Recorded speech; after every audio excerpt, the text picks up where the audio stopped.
I was tempted to slip in between.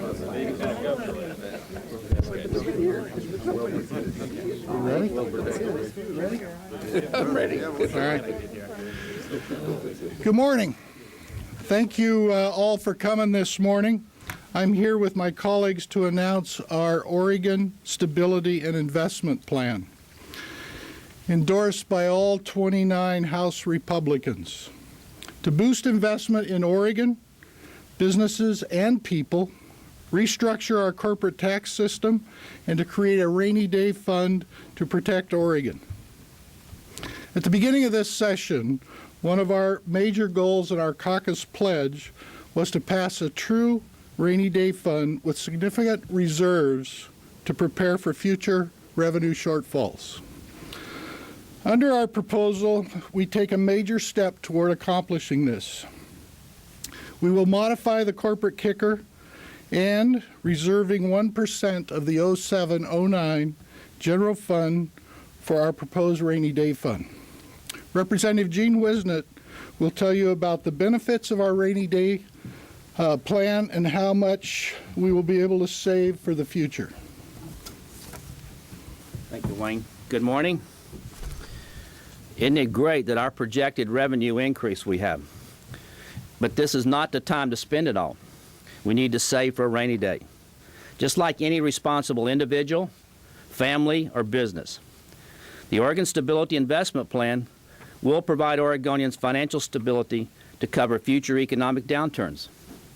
It will increase our bond ratings, allowing us to borrow money cheaper and save taxpayer dollars. Our plan works by diverting the corporate kicker this biennium and reserving 1% of the general fund until we ultimately reach our goal of 10% of the general fund. Combined with the Education Stability Fund, our Stability and Investment Plan will have $850 million by the end of this biennium. The time to save is now, to provide for our children, their education, our seniors, our most needy, and to maintain our public safety services. We need to stabilize and invest in Oregon, and this plan will do that. Thank you. Thanks, Gene. Our caucus has also pledged to encourage pro-growth tax reform. To grow our economy and create jobs, we propose to support small business and family farms by increasing the estate tax exemption from $1 million to $2 million to align with the federal. Our proposal also promotes investments in our state by reducing Oregon's capital gain tax rate, one of the highest in the nation, from 9% to 7% for individuals and from 6.6% to 5% for corporate capital gains taxpayers. Representative Butler will now tell you about the benefits of capital gains reductions for Oregon's economy. Thank you. I'm State Representative Tom Butler from Ontario, Oregon. Economists subscribe to a philosophy that basically you tax those activities which you wish to discourage. This is a reality in Oregon as we speak today. We tax industries which need to help us produce a cleaner environment. We also tax tobacco and smoking products to encourage better health. However, Oregon's tax structure discourages capital investment by taxing it heavily.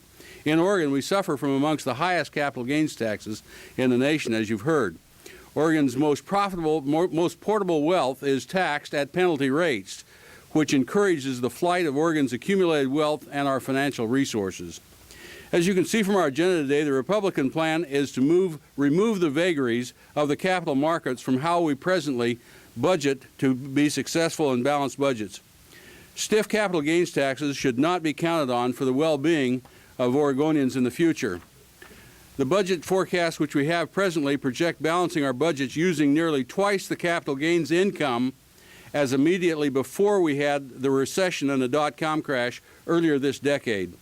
We propose to modify Oregon's system of taxation, encouraging tax uniformity and invite sustainability and investing in Oregon. Our plan is to cut those capital gains by over 20% immediately.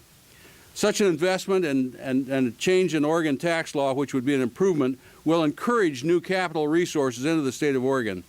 And in the long run, a cut in capital gains invites new capital markets back into the state of Oregon to return and stay in our economy. It invites investment and growth in Oregon in good jobs, family wage jobs, and incomes which will support our communities and our schools. Thank you. Thank you, Tom. Unlike other fiscal and revenue proposals you've received or seen, the House Republicans will tell you how we intend to pay for our plan and as we've laid it out. We're proposing reasonable restructuring of our corporate tax system, including suspending the 2007 corporate tax kicker for C corporations with taxable incomes greater than $500,000. We also propose a graduated increase in the corporate minimum tax, which hasn't been changed since 1931. Make no mistake, we're not supporting these changes to the tax system to fund the governor's massive spending increases. And we will oppose any attempt to pass irresponsible tax increases on working families and businesses.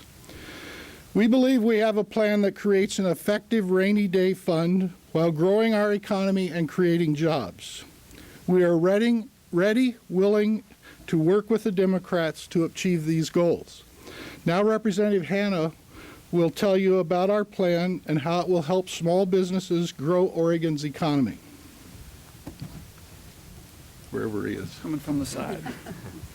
Good morning. Thank you, Wayne. I'm Representative Bruce Hanna from House District 7. The Oregon Stability and Investment Plan improves Oregon's tax environment for small businesses and, importantly, allows them to hire more Oregon workers.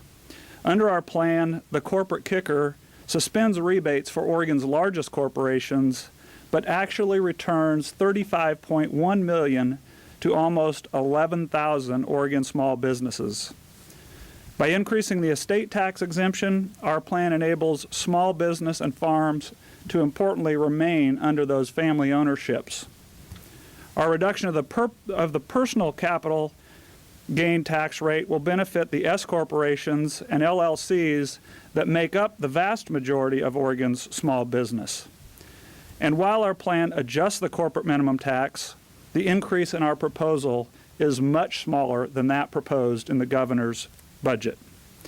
In closing, we are proposing a plan that is fair to small business and further supports the economic backbone of Oregonians. With that, we're just very pleased that you are all here this morning, and we'll welcome some questions. The amount that would be returned in the kicker, I didn't catch that. Is it 35 million? You said? 35.1 million to just about 11,000 small business. Other questions? Why don't you support suspending, or at least asking the voters what they feel about the corporate kicker? Actually, what we do support and what I think is in our handout is that we are proposing to suspend it for the 07 and that then it will be referred to the voters to see if they want to permanently. Okay. I wondered if there was consideration 2 years ago in doing something like that. That would have given your caucus the advantage of having the majority votes necessary to pass this. Was there consideration? We made many attempts last time to do several of these things, but as you well know, we did not have the ingredient that we have this year, and that being the corporate kick or the kicker refunds. In particular, the size of the corporate kicker refund. Would you support individual elements of this plan if they were to move forward? Yeah, actually, there's 20 of us here, but this plan is supported as it is written by all 29 members, and the 9 that are not here had other commitments that couldn't attend, but it's supported in as an entire package. But not individual, for example, just the corporate minimum, if that were to move forward without some of the other elements such as... Yeah, we had extensive discussions about this plan, and it as entirety. We did not separate it out to have discussions about one particular phase or another. So I couldn't answer, So to tell you where we are. That's a maybe? Oh, it would go under Depending on- consideration, sure.